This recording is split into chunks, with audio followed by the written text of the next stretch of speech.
Today, we're going to make text look like it's behind your subject in Photoshop. For a cool design, open your image, duplicate the background layer. This protects your original in case you mess up. Drag it to the new layer icon. Now, cut out your subject. The quick selection tool is fast.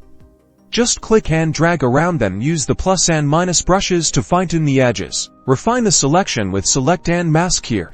Use the edge detection and smoothing sliders to clean up edges. After refining, choose Output to New Layer with Layer Mask, and click OK. This makes a new layer with your cutout. Time for text. Select the Type tool and click on the canvas to add some. Adjust font, size, and color to match your design. Move the text layer under your subject's layer in the Layers panel. This is how you get the text behind the subject. Play with the text placement. Experiment with which parts are in front and which are behind for a cool effect. Finally, add a background.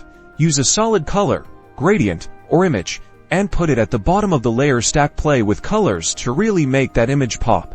And you're done. You've placed text behind your subject. This makes your photos more visually interesting. Have fun experimenting.